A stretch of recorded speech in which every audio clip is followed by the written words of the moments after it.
Welcome back to traction 4. ഇന്ന് നമ്മളടുത്തുള്ളത് RC390 തന്നെയാണ്. ഇന്ന് എനിക്ക് കുറച്ച് കാര്യങ്ങൾ നിങ്ങളുടെ അടുത്ത് പറയാനുണ്ട്.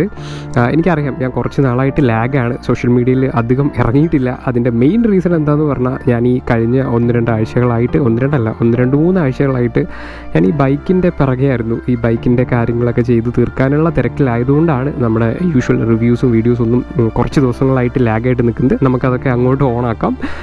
അപ്പം ഞാനിങ്ങനെ ഇതിൻ്റെ തിരക്കുന്ന് ഇപ്പോഴാണ് കുറച്ചൊന്ന് മാറിയത്. അപ്പോൾ പിന്നെ എന്താണ് ആ തിരക്ക്, എന്തൊക്കെ പരിപാടികളിലായിരുന്നു എന്നൊക്കെ ഒന്ന് പറയാമെന്ന് വിചാരിച്ചു നിങ്ങളുടെ അടുത്ത്. എന്താണെന്ന് വെച്ചാൽ ഞാൻ ഈ ബൈക്കിൻ്റെ പിറകെയായിരുന്നു. നമ്മുടെ RC390 ഞാൻ സെയിൽ ചെയ്യാൻ പോകുന്നു എന്നുള്ളത് ഞാൻ കഴിഞ്ഞൊരു വീഡിയോയിൽ പറഞ്ഞിട്ടുണ്ടായിരുന്നു. അപ്പോൾ സെയിൽ ചെയ്യുന്നുണ്ടെങ്കിലും ഇല്ലെങ്കിലും ഞാൻ ഇതിൻ്റെ കംപ്ലീറ്റ് അല്ല, ഒരുവിധപ്പെട്ട പണികളെല്ലാം തീർത്ത് അത്യാവശ്യം ഒന്ന് കണ്ടീഷനാക്കി എടുക്കേണ്ട സമയമായി എന്നെനിക്ക് തോന്നി. അതുകൊണ്ട് തന്നെ വണ്ടിയുടെ പിറകെയായിരുന്നു കഴിഞ്ഞ കുറച്ച് ആഴ്ചകളായിട്ട്. ഇപ്പോഴും അതിൻ്റെ തിരക്കുകളുണ്ട്, എന്തായാലും മുന്നോട്ട് അത്രയും ഉണ്ടാവില്ലെന്ന് കരുതുന്നു. അപ്പോൾ എന്തായിരുന്നു തിരക്ക്, എന്തൊക്കെ ചെയ്തു എന്നൊക്കെ ഞാൻ ഈ വീഡിയോയിൽ ജസ്റ്റ് ഒന്ന് പറയാം. ജസ്റ്റ് ഒരു ടോക്ക് വീഡിയോ ആയിട്ട് കണ്ടാൽ മതി. ഞാൻ ഈ ബൈക്ക് വാങ്ങിച്ചതിന് ശേഷം 1-2 റിവീൽ ചെയ്യേണ്ട മുഹൂർത്തങ്ങൾ ഉണ്ടായിട്ടുണ്ട്. അതായത് നിങ്ങൾക്ക് ഓർമ്മ കാണും, ആദ്യം ഞാൻ ഈ ബൈക്ക് എടുത്ത അന്ന് ഞാൻ ഈ ബൈക്ക് റിവീൽ ചെയ്തു. പിന്നെ നമ്മൾ ഇതിൻ്റെ PPFും കാര്യങ്ങളൊക്കെ ചെയ്യാനായിട്ട് പോയപ്പോൾ അന്നും അവിടെ വെച്ച് റിവീൽ ചെയ്തു. ഇപ്പോഴും റീസെൻ്റ് ആയിട്ട് ഈ ബൈക്ക് ഞാൻ റിവീൽ ചെയ്തു. കാരണം ഇതിൻ്റെ മെക്കാനിക്കൽ വർക്കുകളൊക്കെ ഒരുവിധം തീർത്തതിന് ശേഷം എനിക്ക് ഗ്യാരേജിൽ നിന്ന് ഇത് റിവീൽ ചെയ്താണ് തന്നത്. അപ്പോൾ അതിൻ്റെ വീഡിയോ ഞാൻ ഇൻസ്റ്റയിൽ ഇടുന്നുണ്ട്. ആദ്യം തന്നെ thank you so much HTX garage ആണ് ഇതിൻ്റെ കംപ്ലീറ്റ് പണികളും തീർത്ത് കണ്ടീഷനാക്കി തന്നത്. ഇതിന് പെൻഡിങ് ആയിട്ടിരുന്ന പണികളിൽ നല്ല രീതിക്ക് ഉണ്ടായിരുന്ന പണികളൊക്കെ ഒരുവിധം തീർത്ത് തന്നത് അവരാണ് ഈ ബൈക്ക് മൊത്തത്തിൽ അനലൈസ് ചെയ്തിട്ട് കാര്യങ്ങളെല്ലാം പറഞ്ഞത്. അപ്പോൾ അവർക്ക് നന്ദി പറഞ്ഞുകൊണ്ട് തന്നെ തുടങ്ങണം ഈ ഒരു വീഡിയോ. അപ്പോൾ ഞാൻ കുറേ നാൾ കൊണ്ട് ആഗ്രഹിക്കുന്നൊരു സംഭവമാണ് വണ്ടിയുടെ പണികളൊക്കെ ഒന്ന് തീർക്കണം എന്നുള്ളത്. ആദ്യം തന്നെ ഞാൻ ഈ ബൈക്ക് അധികം പുറത്തോട്ട് അധികം എടുപ്പില്ലായിരുന്നു. അതുകൊണ്ട് തന്നെ BS3 എന്ന് പറഞ്ഞാൽ തന്നെ ഇത് വെറുതെ ഒരു സ്ഥലത്തിരുന്നാൽ തന്നെ പണിയാവും, എടുക്കാതിരുന്ന് കഴിഞ്ഞാൽ പണിയാവും. അതുകൊണ്ട് തന്നെ കുറച്ച് പെൻഡിങ് പണികളുണ്ടായിരുന്നു. അപ്പോൾ അങ്ങനെ ഞാൻ ഈ വണ്ടിയുടെ പണികൾ മൊത്തം തീർക്കണം, അതിനായിട്ടൊരു ഗ്യാരേജ് നോക്കണം എന്നുള്ള രീതിയിലാണ് നിന്നത്. അതിന് എൻ്റെ മുമ്പിലുണ്ടായിരുന്നൊരു ഓപ്ഷനായിരുന്നു HTX ഗ്യാരേജ്. അവർ അത്യാവശ്യം സൂപ്പർ ബൈക്സിൻ്റെയൊക്കെ വർക്ക് ചെയ്യുന്നവരാണ്. സൂപ്പർ ബൈക്കിൻ്റെ മാത്രമല്ല എല്ലാ വണ്ടികളുടെയും വർക്ക് ചെയ്യുന്നവരാണ്. തിരുവനന്തപുരത്ത് ഒട്ടുമിക്ക സൂപ്പർ ബൈക്സിൻ്റെയും വർക്ക് ചെയ്ത് പോകുന്ന ഒരു ഷോപ്പാണ്. അപ്പോൾ തന്നെ ഞാൻ വിചാരിച്ചു ഓക്കെ, അവരെ കോൺടാക്ട് ചെയ്തിട്ട് അവരെ തന്നെ വണ്ടി കൊടുക്കാം. അവർ ലേബറും അത്യാവശ്യം റീസണബിൾ ആയിട്ടുള്ള പ്രൈസാണ്. നിങ്ങൾക്ക് സർവീസൊക്കെ ചെയ്യാനാണെന്നുണ്ടെങ്കിൽ ലേബർ ഇല്ല, അതാണ് അവരുടെ വേറൊരു പ്രത്യേകത. അപ്പോൾ അങ്ങനെ ഒരു അഫോർഡബിൾ റേഞ്ചിൽ നമുക്ക് കമ്മ്യൂണിക്കേറ്റ് കൂടി ചെയ്യാൻ പറ്റുന്ന ആളുകളാണെന്നുണ്ടെങ്കിൽ കുറച്ചുകൂടി നന്നായിട്ട് നമുക്ക് വണ്ടി പണിഞ്ഞെടുക്കാൻ പറ്റും എന്നുള്ളതുകൊണ്ടാണ് നേരെ അങ്ങോട്ടേക്ക് പോയത്. അവിടെ ചെന്നു വണ്ടികളിൽ നിലവിലുണ്ടായിരുന്ന പണികളെല്ലാം ഞാൻ അവരുടെ അടുത്ത് പറഞ്ഞു. അവർ ഓടിച്ചു നോക്കിയിട്ട് അവർ തിരിച്ച് എൻ്റെ അടുത്തും കുറേ വർക്കുകളുടെ കാര്യങ്ങൾ പറഞ്ഞു. അപ്പോൾ അതിൽ നല്ലൊരു ശതമാനം വർക്കുകളും നമ്മൾ തീർക്കാനായിട്ട് തീരുമാനിച്ചു. ഓക്കെ, ഞാൻ എന്തൊക്കെ വർക്കാണ് തീർത്തതെന്നുള്ളത് ഞാൻ ആദ്യം പറയാം. ഒന്ന്, വണ്ടിക്കൊരു സർവീസ് പെൻഡിങ് ആയിരുന്നു. അതുകൊണ്ട് തന്നെ നമ്മൾ എൻജിൻ ഓയിൽ ചേഞ്ച്, ഫിൽറ്റേഴ്സിൻ്റെ ചേഞ്ച്, അങ്ങനെയുള്ള കംപ്ലീറ്റ് കാര്യങ്ങളും തീർത്ത് ഒരു ഫുൾ സർവീസ് അവർ സെറ്റ് ചെയ്ത് തന്നിട്ടുണ്ടായിരുന്നു. അതിനുശേഷം എനിക്ക് മേജറായിട്ടുണ്ടായിരുന്ന ഒരു കംപ്ലയിൻ്റ് ആണ്, വണ്ടിക്ക് നല്ല മിസ്സിങ് ഉണ്ടായിരുന്നു ഇടയ്ക്കിടയ്ക്കൊക്കെ. അത് ഇടയ്ക്കിടയ്ക്ക് എടുക്കുന്നതുകൊണ്ട് തന്നെ വണ്ടിക്ക് മിസ്സിങ് ഉണ്ടായിരുന്നു. പഴയ വണ്ടി ആയതുകൊണ്ട് തന്നെ അതുണ്ടാവും. അതുകൊണ്ട് തന്നെ അതെല്ലാം ഒന്ന് മാറി കിട്ടണം എന്നുള്ളൊരു ലെവലിലേക്കുള്ളൊരു ആഗ്രഹം ഞാൻ അവിടെ പറഞ്ഞതാണ്. അപ്പോൾ അവർ ത്രോട്ടിൽ ബോഡി ഉൾപ്പെടെ അഴിച്ച് ക്ലീൻ ചെയ്ത് റെഡിയാക്കി എനിക്ക് തന്നിട്ടുണ്ട്. അത് ടാങ്ക് ഫുള്ള് ക്ലീൻ ചെയ്ത് ത്രോട്ടിൽ ബോഡി മൊത്തവും ക്ലീൻ ചെയ്ത് സെറ്റാക്കി എനിക്ക് തന്നിട്ടുണ്ട്.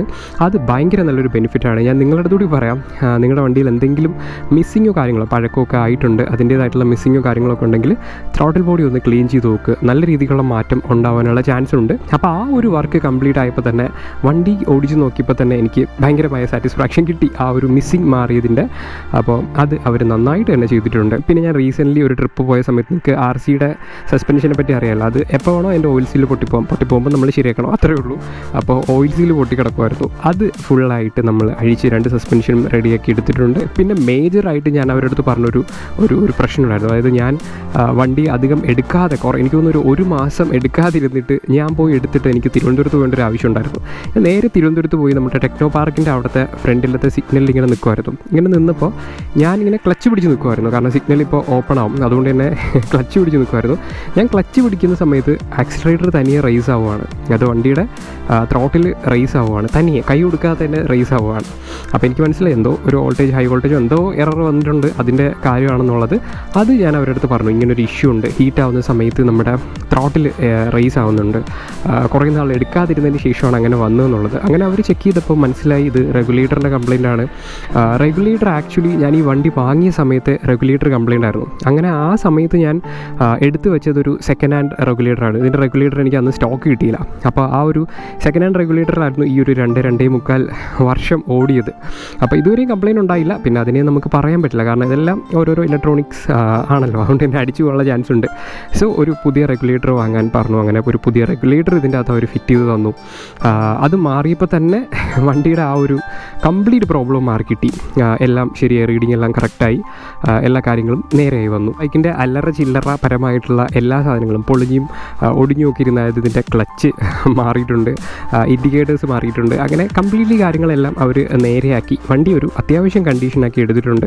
അതായത് അങ്ങനെ പറയാൻ പറ്റുള്ളൂ, കാരണം ഇത് ഓൾമോസ്റ്റ് ഒരു 10 വർഷമൊക്കെ പഴക്കമുള്ള ബൈക്കുകളാണ്. അപ്പോൾ അത് നമുക്ക് പുത്തനാക്കണം എന്നുണ്ടെങ്കിൽ ഇതിൻ്റെ ഷാസി അവിടെ വെച്ചിട്ട് ബാക്കി എല്ലാ സാധനങ്ങളും മാറിക്കൊണ്ടിരിക്കേണ്ടി വരും. അതുകൊണ്ട് തന്നെ ഇപ്പോൾ നിലവിൽ വലിയ കുഴപ്പമില്ലാത്ത റണ്ണിങ് കണ്ടീഷനിലേക്ക് വണ്ടി കൊണ്ടുവന്നിട്ടുണ്ട്. പിന്നെ വൈബ്രേഷൻസും അത്യാവശ്യം കുറയ്ക്കുന്ന രീതിക്ക് അവരെല്ലാം നോക്കിയിട്ട് കാര്യങ്ങളെല്ലാം ലെവൽ ചെയ്ത് തന്നിട്ടുണ്ട്. അതിൻ്റേതായിട്ടുള്ളൊരു സ്മൂത്ത്നെസ് സത്യം പറഞ്ഞാൽ ഓടിച്ചപ്പോൾ ഉണ്ടായി. അത് കുറേ നാൾ ഞാൻ ഈ കണ്ടീഷനിൽ വണ്ടി ഓടിച്ചിട്ട് ഇപ്പോൾ എല്ലാം കൂടി എടുത്ത് നേരെയാക്കിയപ്പോൾ നല്ല ഹാപ്പി ആയിട്ട് വണ്ടി ഓടുന്നുണ്ട്. പിന്നെ ഞാൻ എൻ്റെ ബൈക്കിൽ അൾട്രേഷൻ വർക്കുകളോ അങ്ങനെയൊന്നും ചെയ്യാൻ ആഗ്രഹിച്ചിരുന്നില്ല.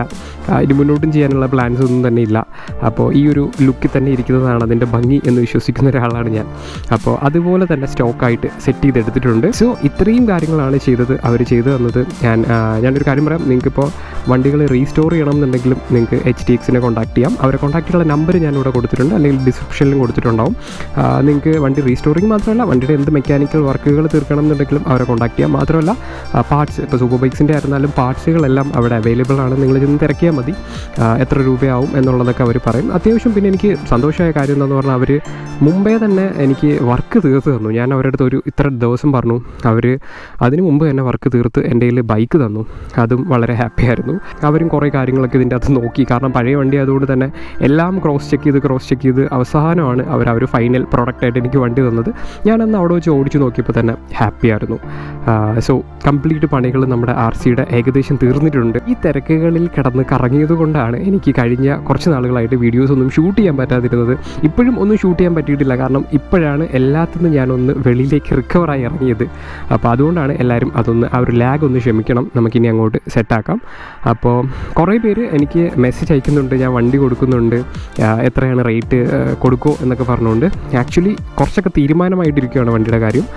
ഡീറ്റെയിൽസ് ഞാൻ അങ്ങോട്ട് പറയാം. അപ്പോൾ ഞാൻ എന്തായിരുന്നാലും കുറേ പേരുടെ മെസ്സേജൊക്കെ കണ്ടിട്ടുണ്ട്. കുറേ പേര് എനിക്ക് ഇൻട്രസ്റ്റിംഗ് ആയിട്ട് തോന്നിയ കാര്യം എന്താണെന്ന് പറഞ്ഞാൽ, ഇതെടുക്കാൻ വരുന്ന പലരും ചോദിക്കുന്നൊരു കാര്യമാണ്, വണ്ടിക്ക് എൻജിൻ പണി വരുമോ, വണ്ടിയുടെ എൻജിൻ അടിച്ചു പോവോ, എന്താണ് അവസ്ഥ എന്നൊക്കെ ഉള്ളത്. അപ്പോൾ ആ ചോദ്യം ചോദിക്കുന്നവരുടെ അടുത്ത് ഞാൻ മൊത്തവും കാര്യം പറഞ്ഞിട്ടുണ്ട്. ഇത് BS3 ആണ്. ഇത് എൻ്റെ BS3 പിന്നെയും കുറച്ചുകൂടി പുതിയതാണ്, 2016 BS3 390, അല്ലെങ്കിൽ നമ്മളൊരു 2015-16 ആ ഒരു വണ്ടിയൊക്കെ നമ്മൾ ഇപ്പോൾ എടുക്കുമ്പോൾ തീർച്ചയായിട്ടും പണി വന്നാൽ അത് ചെയ്യാനുള്ള മൈൻഡ് സെറ്റിൽ തന്നെ എടുക്കുക. അത് ഉറപ്പായിട്ടും അങ്ങനെ തന്നെ എടുക്കുക. അല്ലാതെ നമുക്കൊരു എന്താ പറയുക, പണി വന്നാൽ അയ്യോ പറ്റില്ല എന്നുള്ളൊരവസ്ഥയാണെങ്കിൽ തീർച്ചയായിട്ടും നിങ്ങൾ അത്രയും പഴക്കമുള്ള ഇതുപോലത്തെ ബൈക്കുകൾ എടുക്കാനായിട്ട് പോകരുത്. ഇപ്പോൾ കഴിഞ്ഞ ഒരു 2-2.25 വർഷമായിട്ട് ഞാനിത് ഉപയോഗിക്കുമ്പോൾ എനിക്ക് കുറേ പൈസകൾ ഞാനിതിൽ ഇൻവെസ്റ്റ് ചെയ്തിട്ടുണ്ട്. പക്ഷേ അതൊക്കെ ഒരു എന്താ പറയുക, ഞാൻ പണി വന്നാൽ ചെയ്യും എന്നുള്ളൊരു മെൻറ്റാലിറ്റിയിലാണ് ഈ ബൈക്ക് എടുത്തത് തന്നെ.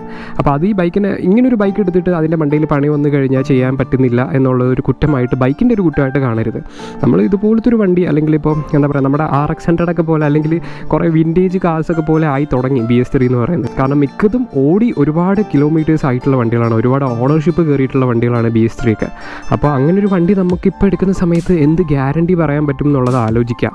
അപ്പോൾ ഇതെടുക്കാൻ വരുന്നവരടുത്തും ഞാൻ അതാണ് പറഞ്ഞിട്ടുള്ളത്. വണ്ടിയിൽ എന്ത് പണി വന്നാലും ചെയ്തു പോകാനുള്ളൊരു മെൻറ്റാലിറ്റി ഉണ്ടാവുക. ഞാനും ഇത്രയും കാലം ചെയ്തു പോയിട്ടുണ്ട്. എനിക്ക് എന്തോ ദൈവഭാഗ്യത്തിന് ഈ ഒരു 2.25 വർഷത്തിൽ എൻജിൻ തുറന്ന് എൻജിൻ പണിയേണ്ട ഒരു അവസ്ഥയോ, അല്ലെങ്കിൽ എൻജിൻ സ്റ്റക്കാവുന്നൊരവസ്ഥയോ, നോർമലി BS3 വരുന്ന engine coolant oil, engine coolant മിസ്സിങ്ങോ അങ്ങനെയുള്ള ഒരു കാര്യവും എനിക്ക് ഈ 2.25 വർഷമായിട്ട് ഉണ്ടായിട്ടില്ല ഈ വണ്ടിയുടെ സ്ഥാനത്ത് നിന്ന്. അത് എൻ്റെ വണ്ടിയുടെ ക്വാളിറ്റി അല്ല, എൻ്റെ ദൈവഭാഗ്യം എന്ന് ഞാൻ പറയുന്നുള്ളൂ. കാരണം BS3 ആണ്, നിങ്ങൾക്ക് അറിയാമല്ലോ, അത് അങ്ങനെയാണ്. ഇറങ്ങിയ ടൈം തൊട്ടേ കംപ്ലയിൻറ്റ്സ് ഒരുപാട്, എസ്പെഷ്യലി എൻജിൻ പൊളിഞ്ഞു പോകുന്ന പണികൾ ഒരുപാട് റിപ്പോർട്ട് ചെയ്തുകൊണ്ടിരിക്കുന്ന ഒരു ബൈക്കാണ്. അപ്പോൾ അതിന് എൻ്റെ അടുത്തൊരു ഗ്യാരണ്ടി ചോദിച്ചു കഴിഞ്ഞാൽ അത് അങ്ങനെ ആർക്കും ഗ്യാരണ്ടി പറയാൻ പറ്റില്ലാത്തൊരു സെറ്റപ്പാണത്. കാരണം അത്രയും പഴക്കമായി വണ്ടിക്ക്. അപ്പോൾ എൻ്റെ കാര്യത്തിൽ പറയുകയാണെന്നുണ്ടെങ്കിൽ കഴിഞ്ഞ ഒരു 2.25 വർഷമായിട്ട് എൻ്റെ വണ്ടി എൻജിൻ സൈഡ് പണി വന്ന് അല്ലെങ്കിൽ എൻജിൻ സ്റ്റക്കായ ഒരു അവസ്ഥയിൽ വഴിക്കായിട്ടില്ല, ഇന്ന് വരെ ആയിട്ടില്ല എന്ന് ഞാൻ പറയുള്ളൂ. നാളെ ആവോ എന്ന് ചോദിച്ചു കഴിഞ്ഞാൽ അത് ലക്കാണ്. ഇനി മുന്നോട്ട് എന്താവും എന്നുള്ളതൊന്നും നമുക്കറിയാൻ പറ്റില്ല. നമ്മൾ പ്രോപ്പറായിട്ട് സർവീസ് ചെയ്യുക, ബാക്കി പരിപാടി ചെയ്യുക, പോവുക, അത്രേ ഉള്ളൂ. പിന്നെ ഇതുവരെയും എനിക്ക് ഓവർ ഹീറ്റ് ഇഷ്യൂസ് ഒന്നും വന്നിട്ടില്ല. ഫാനൊക്കെ പ്രോപ്പറാണ്. ഇത്രയും കാലമായിട്ട് കറക്റ്റ് ഹീറ്റ് ആകുമ്പോൾ എൻ്റെ ഫാൻ വർക്ക് ആവുന്നുണ്ട്, കറക്റ്റിന് അത് ഓഫ് ആവുന്നുണ്ട്. ഇതുവരെയും അങ്ങനെയുള്ള കാര്യങ്ങളൊന്നും എൻ്റെ ബൈക്കിന് വന്നിട്ടില്ല. അപ്പോൾ ഫ്യൂച്ചറിൽ വരുമായിരിക്കാം. കാരണം നിങ്ങൾക്ക് അറിയാം, ഒരു 45K അല്ലെങ്കിൽ ഒരു 50K ഒക്കെ ആകുമ്പോൾ ഇപ്പോൾ മിക്ക 390കൾക്കും, അത് BS3 മാത്രമല്ല, BS3 കൂടുതലാണ്, BS4നും ആ ഒരു ലിമിറ്റൊക്കെ വരുമ്പോൾ മിക്കവരുടെയും വണ്ടിക്ക് എൻജിൻ റീബിൽഡ് ചെയ്യേണ്ട ഒരു അവസ്ഥ വരുന്നുണ്ട്. അതൊരു അവസ്ഥയല്ല, ആക്ച്വലി ഈ എൻജിൻ്റെ ആയുസ് തന്നെ അത്രയാണെന്ന് നമുക്ക് തോന്നിപ്പോകും. അങ്ങനെയുള്ളൊരു എൻജിനും അങ്ങനെയുള്ളൊരു വണ്ടിയാണ്. അപ്പോൾ നിങ്ങൾ എൻ്റെ അടുത്ത് നിന്നായിരുന്നാലും ആരുടെ അടുത്ത് നിന്നായിരുന്നാലും BS3 വണ്ടികൾ ഇപ്പോൾ നോക്കുന്നുണ്ടെങ്കിൽ ദയവ് ഇത് പണിയാനുള്ളൊരു മെൻറ്റാലിറ്റി മനസ്സിൽ വെച്ചുകൊണ്ട് വണ്ടി എടുക്കുക എന്നുള്ളതാണ് എൻ്റെ ഒരു അഭിപ്രായം. ഞാനത് കുറേ കഴിഞ്ഞിട്ടൊരു വീഡിയോ ചെയ്യാം അതിനെപ്പറ്റി. അത് പഴയ ബൈക്ക് എടുക്കുന്ന സമയത്ത്, എസ്പെഷ്യലി BS3 എടുക്കുന്ന സമയത്ത് എന്തൊക്കെ ശ്രദ്ധിക്കണം എന്ന് പറഞ്ഞുകൊണ്ട്, ശ്രദ്ധിച്ചിട്ട് കാര്യമില്ല, ആക്ച്വലി നമ്മൾ പണിയാനുള്ളൊരു മൈൻഡ് കാണിക്കുക എന്നുള്ളതാണ്. വന്നാൽ പണിയാണ്. ഇപ്പോൾ അയ്യോ എൻ്റെ വണ്ടിയുടെ എഞ്ചിൻ പോകണേ, എൻ്റെ വണ്ടിയുടെ എഞ്ചിന് ഏതെങ്കിലുമൊക്കെ സൗണ്ട് കേൾക്കുന്നുണ്ടല്ലോ, എൻ്റെ വണ്ടിയുടെ എഞ്ചിൻ പണിയാവോ അല്ലെങ്കിൽ ഓവർ ഹീറ്റ് ആവുന്നുണ്ടല്ലോ എന്നൊക്കെ പറഞ്ഞ് നമുക്ക് ടെൻഷൻ അടിക്കാനാണെങ്കിൽ അങ്ങനെ ടെൻഷൻ അടിക്കാനേ സമയം കാണുള്ളൂ. അപ്പോൾ ഇങ്ങനൊരു വണ്ടി എടുക്കുമ്പോൾ തീർച്ചയായിട്ടും പണിയാനുള്ളൊരു മനസ്സ് കാണിക്കുക. അത് തന്നെയാണ് ഞാൻ റിപ്പീറ്റ് ചെയ്ത് പറഞ്ഞുകൊണ്ടിരിക്കുന്നത്. എനിക്ക് ഭാഗ്യത്തിന് ഇത്രയും കാലമായിട്ട് ആ എൻജിൻ തുറന്ന് പണിയേണ്ടി വന്നിട്ടില്ല. എൻജിൻ കാരണം, വണ്ടി കാരണം എനിക്ക് പെട്രോൾ തീർന്ന് വഴിക്കായി എന്നല്ലാതെ എന്നെ ഈ ബൈക്ക് എങ്ങും വഴിക്കാക്കിയിട്ടില്ല. പണി വന്ന് ഇതുവരെയും വഴിക്കാക്കിയിട്ടില്ല. അപ്പോൾ അതാണ് BS3 എന്ന് പറയുന്നത്. കൂടുതൽ കാര്യങ്ങൾ, കൂടുതൽ അപ്ഡേറ്റ്സ് ഞാൻ അങ്ങോട്ട് പറയാം. ഞാൻ ആദ്യം പറഞ്ഞ പോലെ കുറച്ച് ഇതിൻ്റെ ഇടയിൽ ബിസിയായി പോയതുകൊണ്ടാണ് ഞാൻ വീഡിയോസ് ഷൂട്ട് ചെയ്യാതിരുന്നത്. ഇതൊന്ന് ഞാൻ ഈ തിരക്കുന്നൊന്ന് വെളിയിൽ ഇറങ്ങിയിട്ട് നമുക്ക് സൂപ്പറായിട്ട് വീഡിയോസ് പഴയ പോലെ തന്നെ ചെയ്തു പോകാം. അപ്പോൾ once again thank you so much HTX garage Pothencode. അവരാണ് നമുക്ക് ഈ ഒരു മെക്കാനിക്കൽ വർക്ക്സ് എല്ലാം ക്ലിയർ ചെയ്ത് നന്നായിട്ട് വണ്ടി തന്നിട്ടുള്ളത്. അപ്പോൾ അവരെ കോൺടാക്ട് ചെയ്യാനുള്ള നമ്പർ ഞാൻ ഡിസ്ക്രിപ്ഷനിൽ കൊടുത്തിട്ടുണ്ട്. വർക്ക് ഉണ്ടെങ്കിൽ അവരെ കോൺടാക്ട് ചെയ്താൽ മതി. അപ്പോൾ എപ്പോഴും പറയുന്ന പോലെ അടുത്തൊരു ബൈക്കുമായിട്ട് അല്ലെങ്കിൽ അടുത്തൊരു ബൈക്കിൻ്റെ കാര്യങ്ങളുമായിട്ട് അടുത്തൊരു വീഡിയോയിൽ കാണാം. അതുവരെ signing off from this channel Traction 4. By.